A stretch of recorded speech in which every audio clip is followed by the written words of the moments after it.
안녕하세요. 저는 올해 36살인 미혼 여성입니다.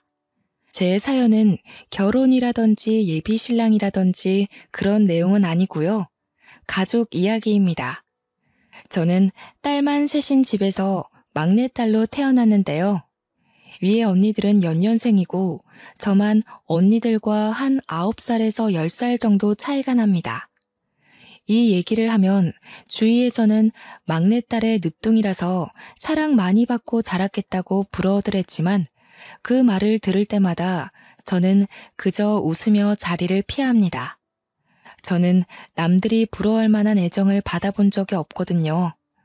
오히려 그 반대로 부모님의 무관심 속에서 컸어요. 부모님 원망도 많이 했는데 오늘 이 시간을 통해서 부모님을 향했던 어리석은 미움을 털어버리고자 컴퓨터를 켰습니다. 저는 딸 집안의 막내딸로 태어나 아직 미혼인 상태인데요. 반면 언니들은 둘 다 시집을 갔습니다. 제가 막 20대가 되었을 때 언니들은 아빠가 소개해준 형부를 만나 결혼을 했어요.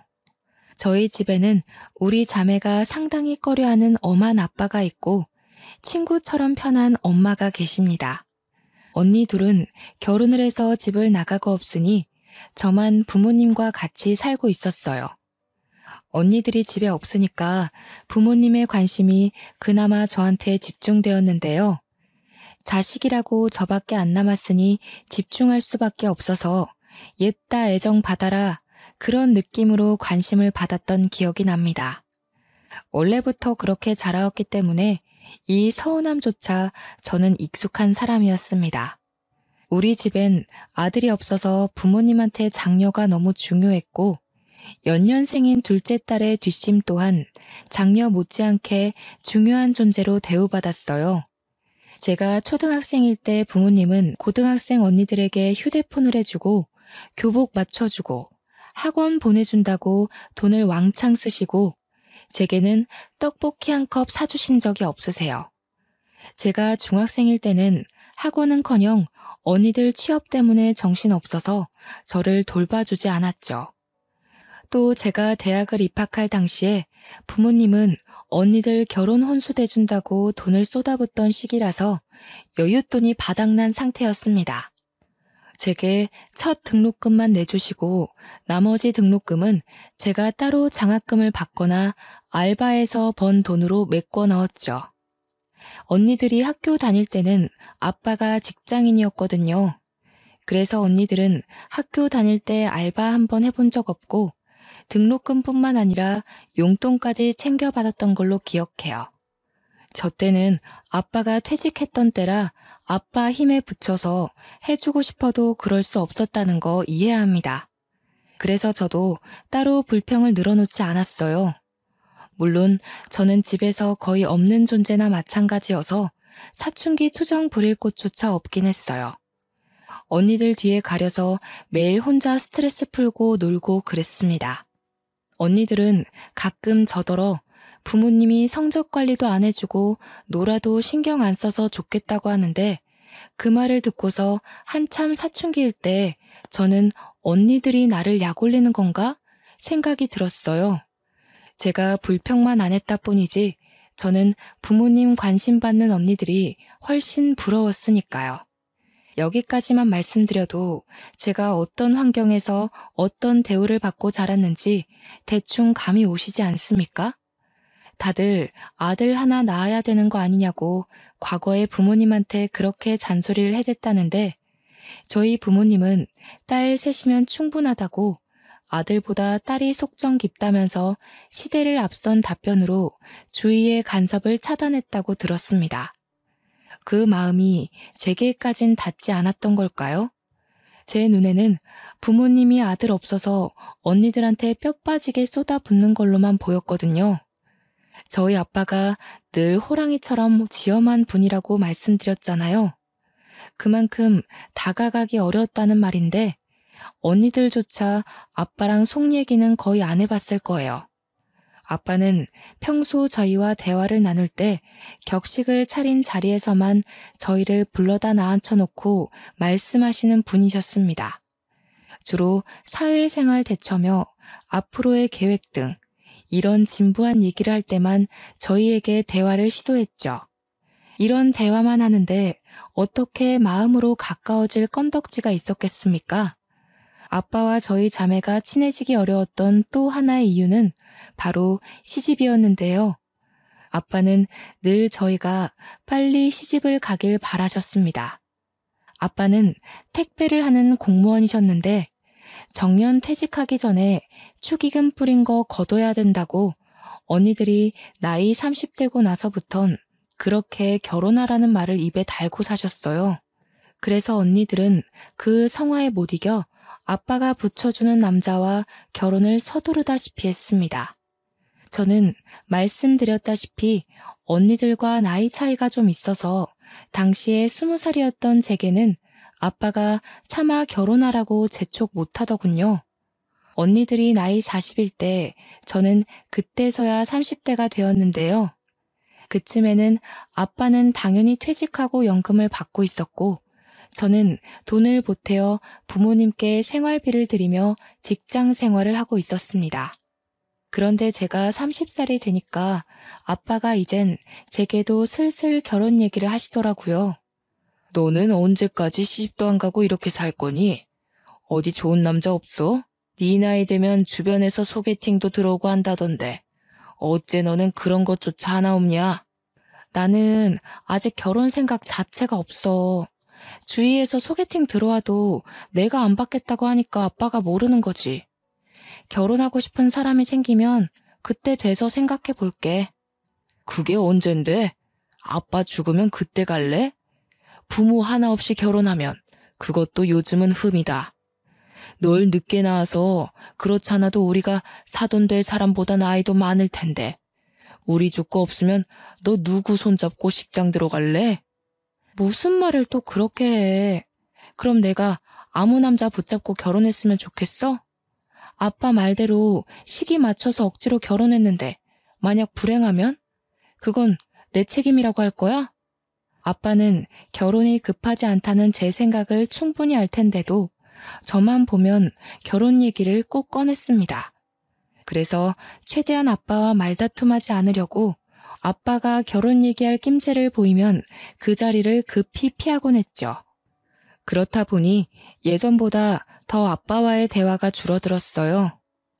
엄마는 아빠가 퇴직하는 바람에 요즘 일도 없고 집에만 있어서 적적하다고 말동무 좀 되어주라고 하는데 저도 그러고 싶었어요. 그런데 매번 결혼 얘기로 이어지니까 선뜻 아빠한테 다가가는 게 좀 꺼려지더라고요. 한 번은 아빠의 쓸쓸함을 위해서 부모님이랑 함께 모처럼 소주 한잔 하는 시간을 가졌었는데요. 오붓하고 즐거운 분위기를 만끽하고자 했던 건데 아니나 다를까 아빠가 또 결혼 잔소리를 하는 겁니다. 언니들은 시집 잘만 갔는데 너는 왜 그렇게 못 가냐? 도대체 뭐가 문제니? 내가 네 언니들에 비해 너를 신경 못 써주긴 했지만 해도 너무할 정도로 남자를 안 만나니까 아빠가 걱정이 돼서 그래. 내가 안 만나고 싶어서 없는 거라니까? 솔직히 나는 혼자가 좋아. 결혼도 하고 싶은 사람이 생겨야 하는 거지. 그런 남자가 안 생기면 그냥 혼자 살아도 될 것 같아. 이거 싫고 저거 싫고 그래서 어떻게 결혼해서 남편이랑 어울려 살래? 혼자 살면 그건 뭐 좋은 줄 알아? 나중에 다 죽고 너 혼자 세상에 남겨지면 그것만큼 후회되는 일이 없을 거다. 아빠야말로 왜 이렇게 결혼에 집착해? 어차피 언니들 결혼한 걸로 아빠가 뿌렸던 축의금 다 거뒀잖아. 그럼 됐지. 뭘 나한테까지 바래. 뭐야? 거두긴 뭘 거둬? 아빠가 어디 남들 결혼식에만 돈 뿌린 줄 알아? 돌잔치며 백일잔치며 돈을 안 들인 곳이 없어. 누가 그러래? 그래서 내가 일찌감치 말해줬잖아. 나는 결혼 생각 없으니까 더 이상 돈 뿌리지 말라고. 아빠 멋대로 계속 뿌리고 다녀놓고 왜 나더러 그걸 갚으라는 건데? 적당히 좀 해. 그냥 예전처럼 언니들만 신경 써. 기분 좋은 저녁 식사 자리에서 결국 저는 아니 꼽게 말투가 나갔고 술 한잔 된 아빠는 제 버르장머리에 꼭지가 나가서 버럭 언성을 높였습니다. 저도 그땐 술 때문이었는지 과거의 언니들만큼 못해줬다는 걸로 아빠한테 딴지를 걸고 말았네요. 솔직히 엄마 아빠가 언니만 신경 썼지 내가 뭐라든 관심이나 가졌어? 난 상 같은 거 받아와도 그걸 가방에서 꺼낸 적이 없었어. 왜 그런지 알아? 엄마 아빠는 늘 언니들 때문에 바빴거든. 이럴 거면 차라리 날 낳지 말지 그랬어. 아들도 아니었는데 딸인 거 알았을 때 날 지우지 그랬냐고. 이 녀석이 아무리 우리가 너한테 신경을 못 써줬다고 하더라도 말버릇이 그게 뭐야? 엄마 아빠 사정 몰라서 그래? 어쩜 너는 다 커도 이렇게 어린 생각만 하는 거냐? 그동안 언니들 하는 거 보면서 배운 것도 없어? 여보, 그만해요. 술이 많이 됐네. 그만 정리하고 잠자리에 듭시다. 윤희 너도 들어가서 잘 준비해라.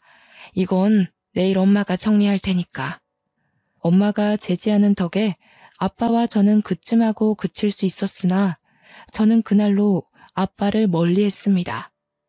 원래도 가까운 사이가 아니었는데 제 고의적인 행동으로 인해서 더 멀어진 거죠. 그렇게 아빠한테 삐친 채로 말 한마디 안 하고 지낸 지 한 달이 지났을까요? 회사에서 일하고 있었는데 엄마한테 전화가 오더라고요. 엄마는 보통 제가 근무 중인 거 알아서 그 시간에는 전화를 안 걸어요. 그런데 그날따라 연달아 2번이나 전화 오길래 받아봤는데요. 다름 아닌 아빠가 교통사고로 병원에 있다는 연락이 아니겠습니까? 놀란 저는 근무지에 얘기하고 얼른 병원으로 달려갔습니다. 가니까 엄마가 아직 눈 못 뜨고 있는 아빠 옆에서 아빠 손을 잡고 앉아있더라고요. 어떻게 된 거냐고 물어보니까 엄마가 망연자실한 표정으로 말씀하셨어요. 네 아빠 곧 생일이잖니. 신발 하나 사주려고 택시 타고 백화점 가는데 웬 중앙선을 넘어온 차가 우리 택시 쪽으로 돌진하는 거야. 기사님이 그걸 피하려다가 콘크리트 옹벽을 들이받았어. 지금 기사님도 많이 다쳐서 가족들 오고 난리도 아니었다. 사고 때에 아빠랑 기사님 쪽으로만 강하게 부딪혀서 엄마는 무사했다고 들었습니다. 엄마도 이마랑 팔꿈치 쪽에 작은 타박상이 있었지만 엄마가 이건 아무것도 아니라면서 아빠 어떡하냐고 눈물을 보이시더라고요. 저도 마음이 안 좋았어요. 의식을 못 찾고 계시는 거면 가벼운 사고는 아니란 거잖아요. 또 아빠가 호흡기를 끼고 있는데 어떻게 마음이 아무렇지 않을 수 있겠습니까? 나중에 의사가 와서 하는 말로는 아빠한테서 뇌출혈 증상 말고는 따로 보이는 외상이 없다고 했으나 정확한 건 아빠가 깨어나고 정밀 검사를 좀 더 진행해봐야 알 수 있다고 했습니다. 저는 불안한 마음으로 다음날 연차까지 내면서 엄마와 아빠 옆을 지켰는데요. 그날 밤늦게 아빠가 깨어나신 거 있죠? 어차피 다음날 검사를 할 수 있기에 일단은 기다려야 했는데 문제는 그게 아니었습니다. 엄마는 깨어난 아빠의 모습을 보고는 평소와 다르다고 했습니다. 아빠가 어딘가 모르게 발음이 어눌하고 시선을 잘 못 맞췄어요. 저와 엄마가 하는 말을 잘 알아듣지도 못했고 우리를 아예 못 알아보는 것 같았죠. 말도 잘 안 하시는 데다가 인지 능력도 떨어져 보였습니다. 급한 대로 간호사를 불러서 상태를 확인을 했는데 간호사 표정이 안 좋더라고요. 왜 그러냐고 물어봐도 간호사는 증상이 예상외로 안 좋다고만 대답할 뿐 선뜻 정의를 내려주는 게 아니라서 더 묻지는 못했습니다.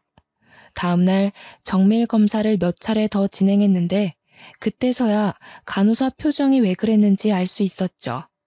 아니나 다를까 아빠가 외상성 치매 증상이 나타났다고 하는 거 아니겠어요?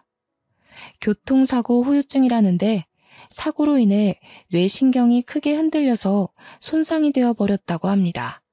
그날로 아빠는 62살이란 젊은 나이에 조기 치매 판정을 받았습니다. 완전 집안에 날벼락이 떨어진 셈과 같았죠. 엄마와 저는 너무 큰 충격을 받아서 한동안 크게 상심했습니다. 어제까지만 해도 멀쩡하던 아빠가 한순간에 말도 제대로 못하는 어린아이가 되어버렸어요. 제게 결혼 언제 할 거냐면서 눈을 무섭게 뜨고 몰아붙이던 저희 아빠가 이젠 제 눈도 못 마주친다고요. 이건 아빠와 다투는 바람에 아빠가 미워서 계속 피해 다녔던 상황과는 확연히 다르잖아요. 우리 아빠가 치매라니. 저는 저를 알아보지 못하는 아빠의 모습을 받아들이기가 너무 힘겨웠습니다. 한참 상심 끝에 저는 연락 뜸하게 지냈던 언니들에게 이 사실을 알렸고 언니들이 그 주 주말에 병원을 찾아왔어요. 다른 지역에 사는 사람들이라서 본래 하던 일도 있고 주말에 시간 맞춰 오느라 다소 늦게 아빠를 살피러 왔는데요. 그래도 윤이 있어서 다행이다. 엄마 혼자 있었으면 봐주기 힘들었을 거잖아. 이게 보험 처리가 되는 문제였던가? 보험사 연락해봤어? 뇌 손상이라고 하더라도 치매 쪽으로 빠지면 보험에 불리하다는 말을 들은 것 같은데. 우선 여기 있지 말고 요양병원으로 옮기는 것부터 하자. 여기 병원 돈 많이 나와. 명절이 아니고서야 만날 일이 없어서 언니들과는 오랜만에 만나는 거였습니다. 그런데 저와 엄마와 달리 언니들은 아빠 증세를 보고도 생각보다 덤덤한 반응이더군요. 사정을 더 들어보니까 둘째 언니는 이미 심호되는 사람이 치매로 있었고 첫째 언니는 아빠한테 어릴 때 싸대기 맞은 기억 때문에 원래부터 아빠를 별로 안 좋아했던 거였어요. 그래도 그렇지 부모님이 사고가 나서 평생 장애를 안고 살게 생겼는데 너무 무심한 거 아닌가 싶더라고요. 아빠 병원비 나 혼자 감당하기 어려워. 당분간 검사도 주기적으로 받아야 된대. 엄마랑 나 생활할 돈 다 쏟아 부어도 부족할 판이야. 언니들이 돈 좀 보태줘야 돼. 우리 부모님 일이니까 저는 당연한 일이라 생각하고 제안했던 건데 형부들도 그렇고 언니들도 그렇고 제 말에 선뜻 대답하지 않는 겁니다. 서로 눈치를 보고 있는데 그 꼴이 딱 봐도 돈 나가는 게 아까워서 고민하는 모습이었습니다. 아이고 됐다. 무슨 가정 있는 사람들한테 돈을 달라고 하니 자기 식구들 먹고 살 여건도 빠듯할 텐데. 내가 저기 외가 쪽에 알아볼 테니까 너희들은 아빠 신경 쓰지 말고 한 번씩 안부 전화나 줘. 바쁜데 그만 돌아가도 좋아. 아무래도 엄마 또한 언니들과 형부들의 태도를 눈치챘나 봅니다. 괜히 거절당할 게 뻔해 보였는지 애초에 도움을 청하려고 하지도 않더라고요. 저는 이건 아니지 싶어서 막내지만 다 큰 언니들 앞에서 한 소리하고 말았습니다. 자식들이 버젓이 있는데 뭐하러 남한테 돈을 빌려. 우리가 보태서 아빠 병원비 하면 돼. 언니들이 좀 보태줘야지. 형부들 돈 많은 사람이잖아. 다른 사람도 아니고 우리 아빠가 위급해. 아빠가 언니들한테 쏟아부은 돈이 얼만데 병원비 한 번 대주는 게 그렇게 싫어? 아빠한테 쓰는 돈이 아까워서 이러는 거야? 넌 따로 챙길 식구가 없으니까 그런 맘 편한 소리 하는 거지. 그리고 아빠가 우리한테 돈 쏟아부었다고 해서 우리가 마냥 행복했을 것 같니? 나랑 언니는 그게 제일 불행이었어. 제발 아빠가 우리한테 신경 좀 꺼주길 바랬다고. 사사건건 간섭받는 게 얼마나 숨막히는지 모르지 넌? 됐어. 우리끼리 싸워봤자 뭐해. 윤희야, 일단 병원비에 대해서는 우리가 의논해보고 연락해줄게. 근데 언니가 한마디만 하자. 보이는 대로만 생각하지 마. 우리한테는 아빠 울타리가 지옥이나 다름없었어. 저는 그냥 자식된 도리로서 병원비 좀 보태달라고 했을 뿐인데 제가 이런 경고까지 들어야 할 정도로 잘못했던 걸까요? 첫째 언니나 둘째 언니나 제 말에 울컥해서 아빠에 대한 반감을 고백했는데 이 자리에 아빠가 있다는 것도 잊었나 봅니다. 아무리 아빠 정신이 온전치 못한 상태라고 해도 아빠가 함께 있는 자리였단 말이에요. 어떻게 저리 기본적인 도리도 없을 수가 있죠? 엄마는 이미 언니들을 등지고서 아빠만 살피고 있었는데 표정을 보니까 언니들한테 실망한 기색이 역력했어요. 그런데도 그 실망한 표정을 언니들한테는 들키지 않으려고 숨기더군요. 언니들은 그 정도의 말밖에 안 하고는 고작 병실에 30분 정도 있다가 우르르 나가버렸습니다. 심지어 전화로 연락해준다고 하더니 며칠을 기다려도 전화 한 통이 안 오더군요. 그래서 제가 작은 언니한테 먼저 전화를 걸었습니다. 내 돈이 아니잖아. 나도 그날 집에 내려가는 길에 네 형부랑 많이 다퉜어. 지금 합의 본 액수가 한 100만 원이거든? 더는 어려워. 100만 원? 아니 병원비에 앞으로 요양비까지 들어갈 돈이 많아. 그럼 나랑 엄마는 손가락 빨면서 지내? 아무리 출가 외인이라지만 너무하는 거 아니야? 그럼 어떡하라고. 네 형부 엄마도 치매 환자야. 이미 거기에도 돈 엄청 들어가. 가뜩이나 애들 학비까지 대줘야 돼서 우리도 예전만큼 넉넉지가 않다고. 저도 무턱대고 돈을 달라고 할 생각은 없었지만 작은 언니가 말하는 태도가 너무 기분 나쁘더라고요. 그래서 몇 분을 더 따지고 들었던 것 같습니다. 작은 언니만 그랬으면 제가 이 정도로 우라통이 터지진 않았을 겁니다. 큰언니라는 사람은 작은 언니보다 더했는데요. 왜냐면 큰언니는 고등학교 때까지 아빠한테 싸대기를 맞았거든요. 장녀라는 이유만으로 큰언니는 가장 가혹한 훈육을 당해왔어요. 그래서 그런지 아빠에 대한 반감이 작은 언니보다 더 컸습니다.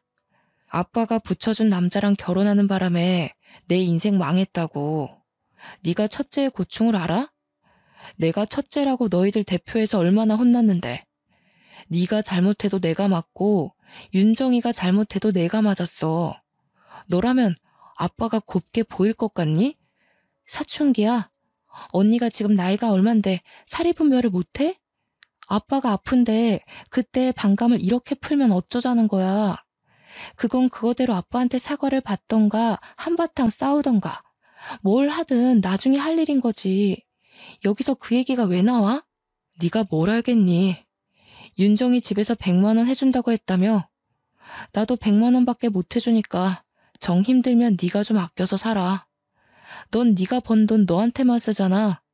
그리고 너는 아빠가 남자 안 붙여줬지? 그것만으로도 행운인 줄 알고 아빠한테 은혜 갚는다 생각해.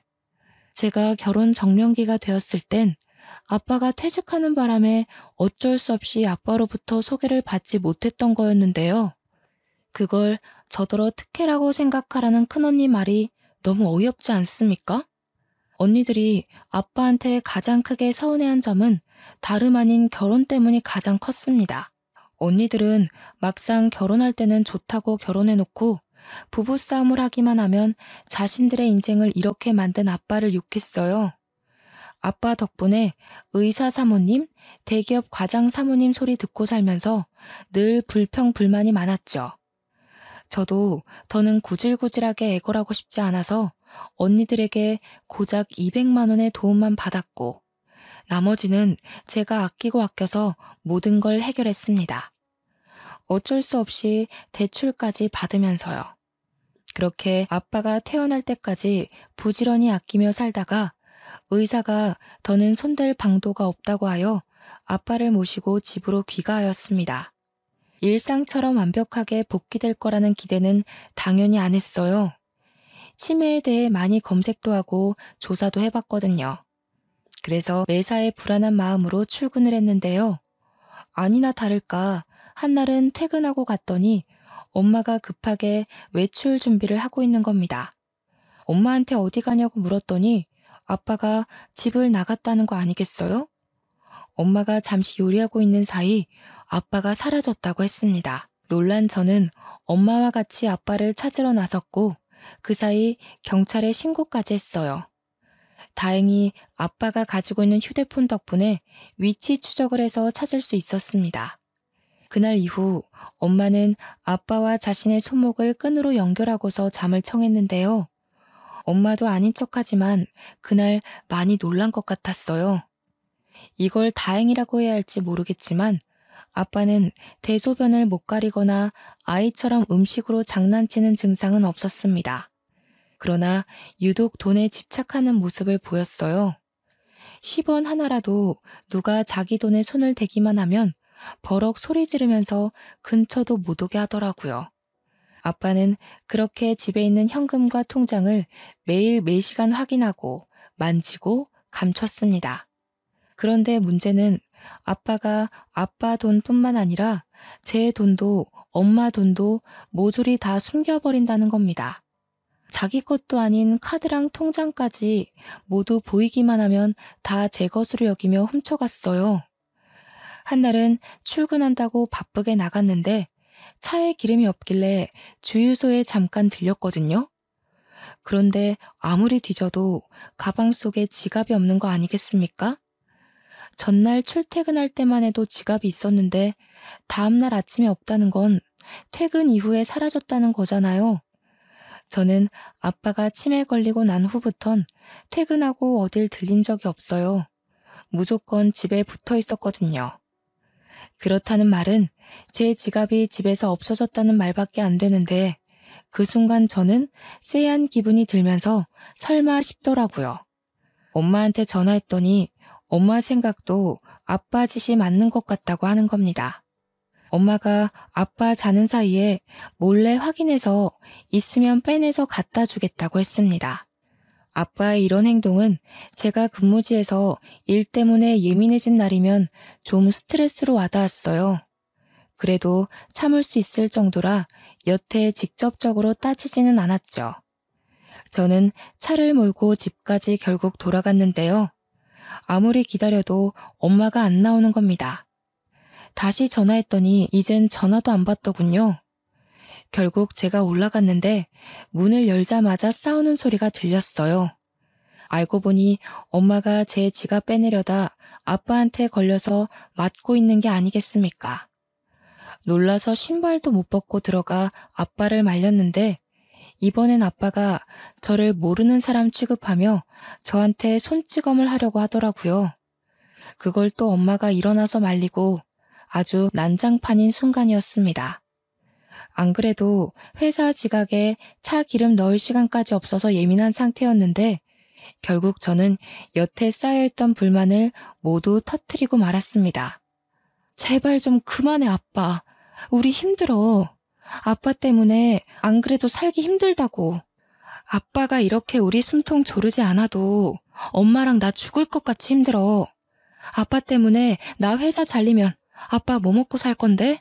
우리 어떻게 살아가냐고. 제발 그냥 가만히 좀 있어주면 안 돼? 아무것도 하지 말고 제발 좀 얌전히 있어. 그러면 안 되는 줄 알지만 제가 울면서 악을 썼더니 아빠가 올리고 있던 손을 내리더군요. 그리곤 엄마를 밀치고 다시 제 지갑을 들고 가 꽁꽁 숨기는 짓을 이어갔어요. 말이 안 통한다는 건 이미 아빠가 치매 판정을 받았을 때부터 알았던 사실인데 그 순간엔 알고 있는 그 사실마저 모든 게 원망스럽더라고요. 저는 그 자리에서 한참이나 서럽게 울었습니다. 다 포기하고 아무것도 안 하고 싶었어요. 그땐 차라리 아빠를 요양병원에 보낼까 생각도 했어요. 그런 생각을 입 밖으로 꺼낸 적은 없는데 제가 지쳐 보이고 금방이라도 다 내려놓을 것처럼 보였는지 엄마가 한날 저한테 그런 말을 하더라고요.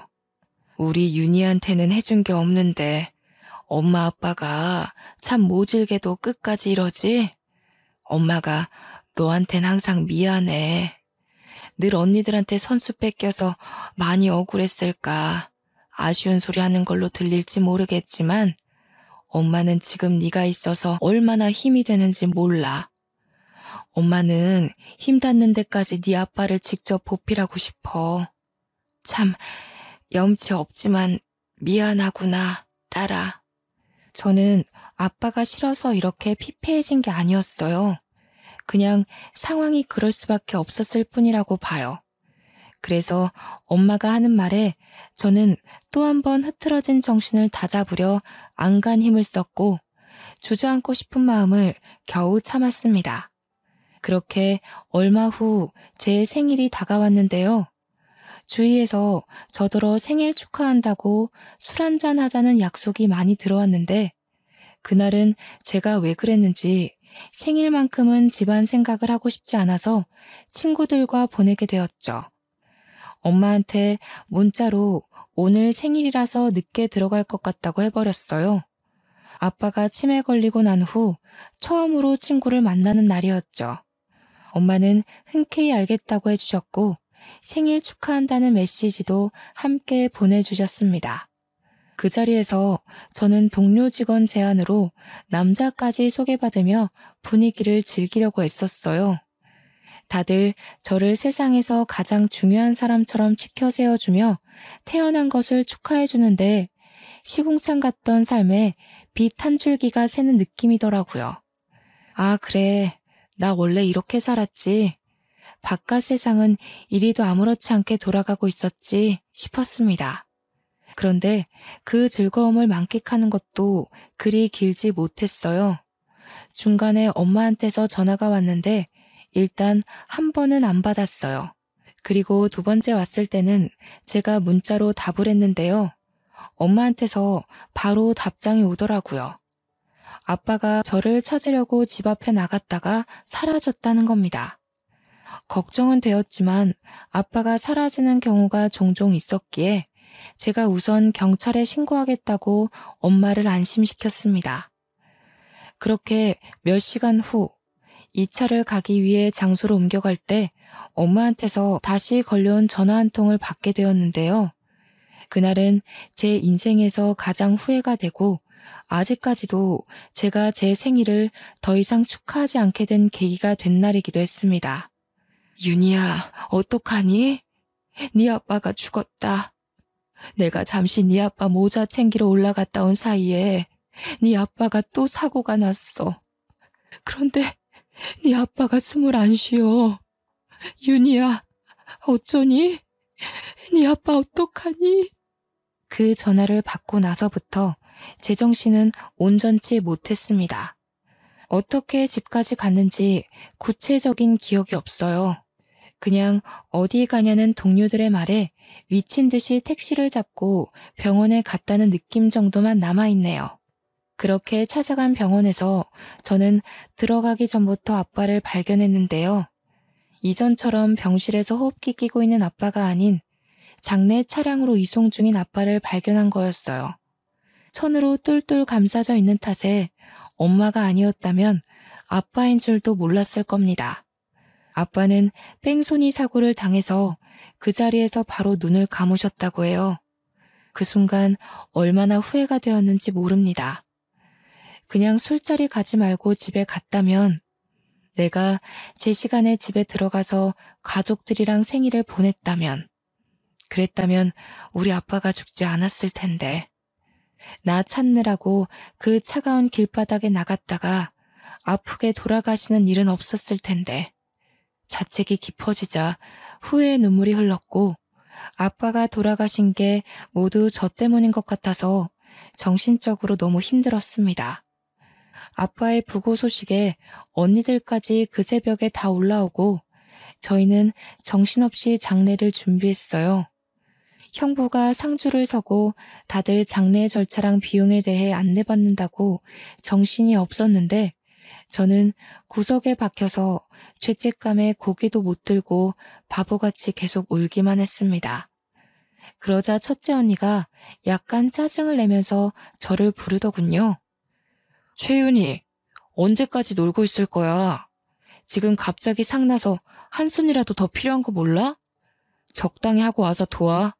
그런다고 아빠가 살아 돌아오시는 거 아니다. 너도 아빠한테 짜증 많이 냈다면서. 엄마 말론 아빠 때문에 네가 많이 힘들어했다고 그러던데? 너도 솔직히 그만하고 싶었을 거 아니야.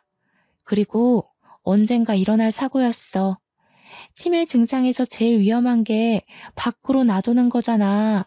사고랑 직결된 문제니까. 언니 둘은 저더러 자기들이랑 똑같이 아빠한테 학을 떼놓고선 뭘 이제 와서 후회하고 우냐고 하더라고요. 그 소리를 듣는데 화가 났던 저는 당시 저의 죄책감을 언니들한테 풀려고 했던 것 같아요. 언니들은 아빠 자식 아니야?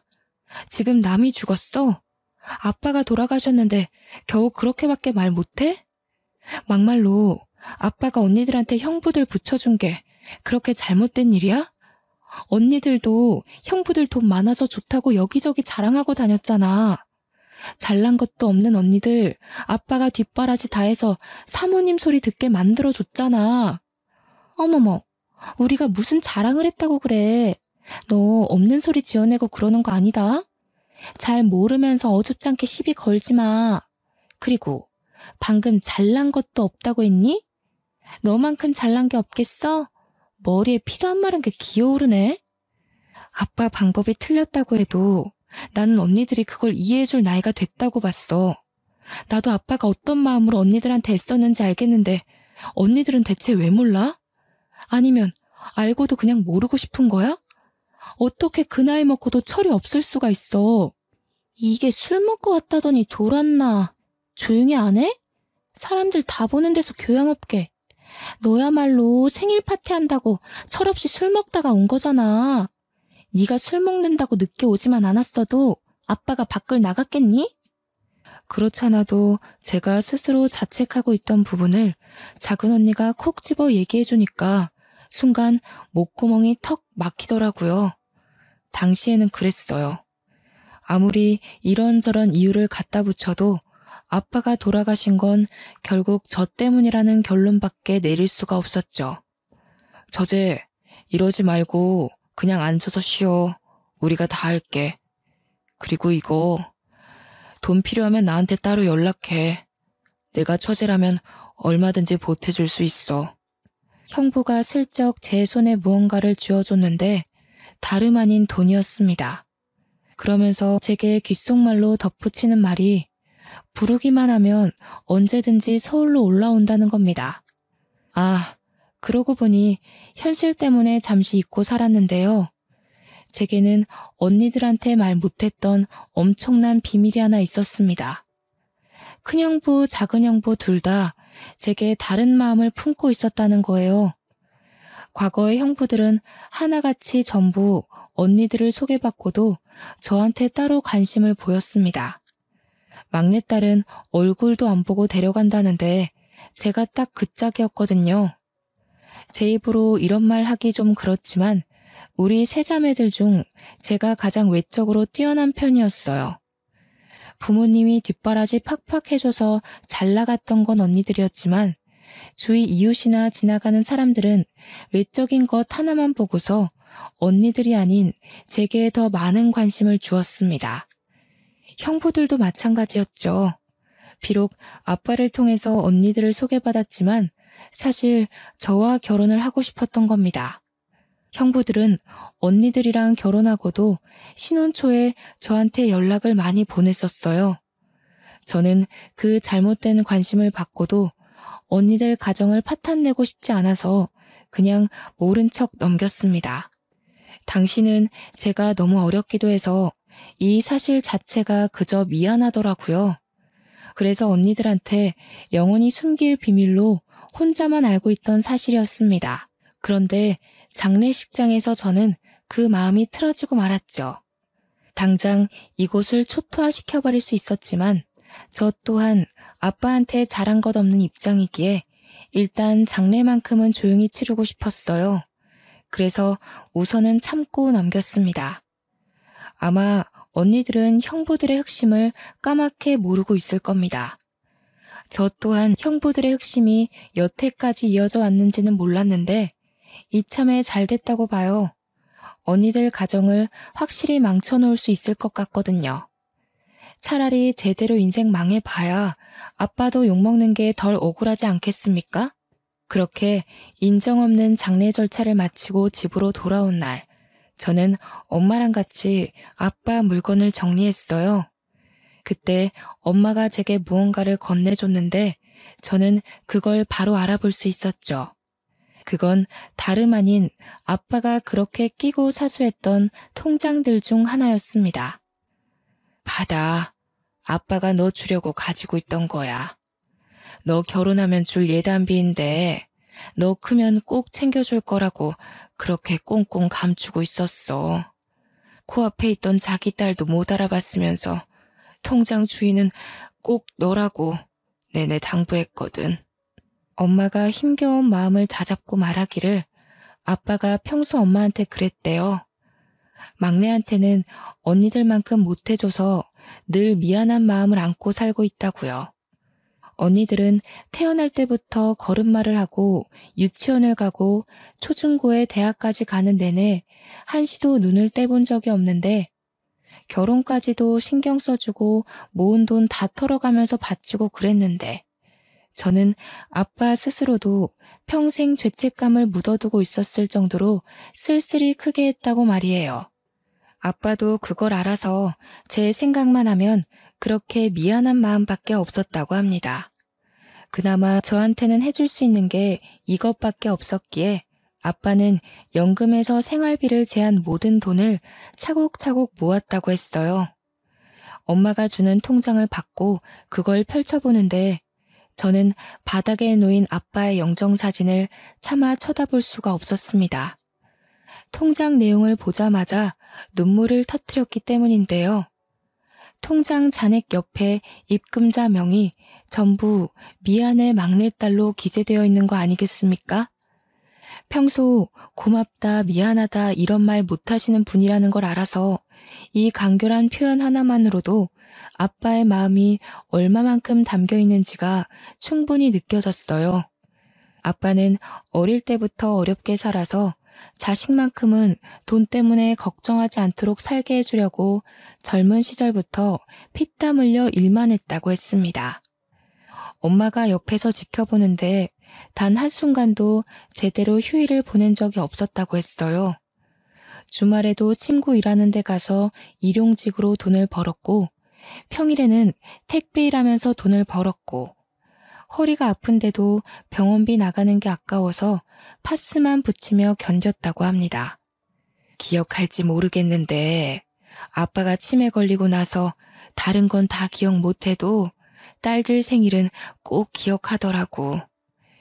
옛날에 그렇게 뼈 빠지게 일하면서도 너희들 생일에는 아빠가 꼭 휴일을 냈거든.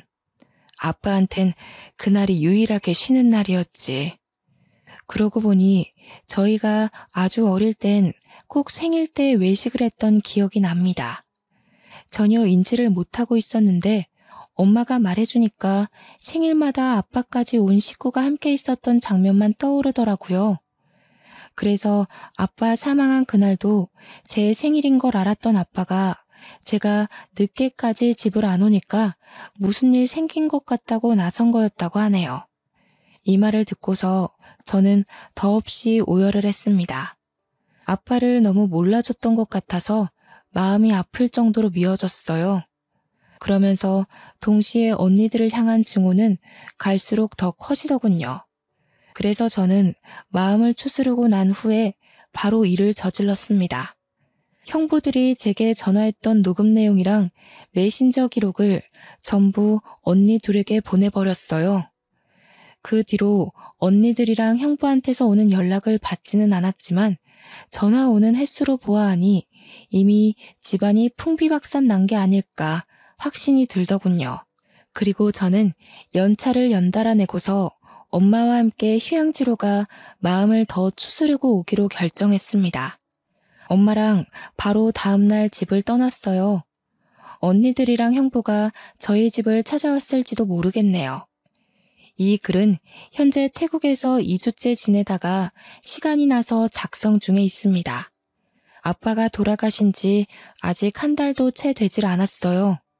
저와 엄마의 마음은 많이 괜찮아졌으나 그래도 아직은 시간이 더 필요할 듯합니다.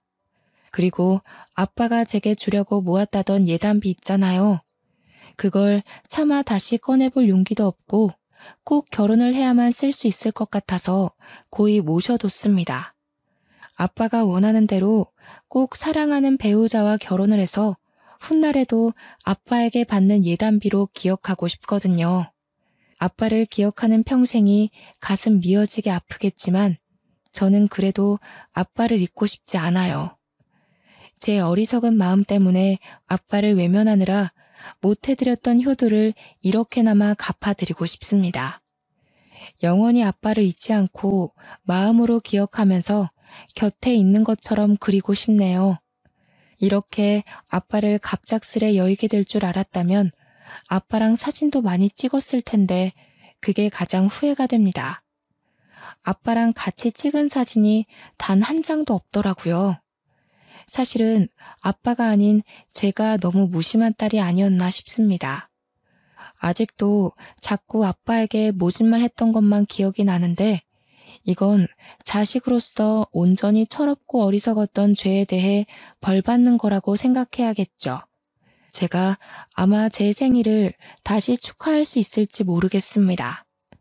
축하를 받더라도 아빠를 꼭 찾아가 아빠와 함께하는 생일을 보내지 않을까 싶어요. 이제 와서 하는 말이 무슨 소용일까 싶지만 이 글을 쓰는 내내도 아빠가 너무 보고 싶습니다. 아빠한테 보고 싶다는 말을 해본 적이 없는데 그 처음이 하필 너무 늦어버려서 이렇게 허공에 대고 후회만 하고 있네요. 아빠가 다음 생에는 부유한 자식으로 사랑받는 남편으로 존경받는 부모로 태어났으면 좋겠습니다. 저희 같은 철부지 딸내미 말고 아빠의 마음과 노력을 알아주고 안아줄 수 있는 그런 가족을 만났으면 좋겠어요. 그리고 너무 늦었지만 마지막으로 아빠한테 한 번도 못했던 이 말을 전하고 싶습니다. 아빠, 키워주셔서 감사합니다. 가족을 위해 너무 수고하셨어요. 부디 위에서는 매일을 두 발 뻗고 편히 쉬시길 바래요. 우리 아빠, 내가 너무 사랑해. 안녕 아빠. 후회라는 게 이렇게 가슴이 아프네요. 다들 저처럼 벌받지 마시고 꼭 가족에게 꼭 사랑 표현 많이 해주셨으면 합니다. 이만 글을 마치도록 할게요. 긴 글 감상해 주셔서 감사합니다.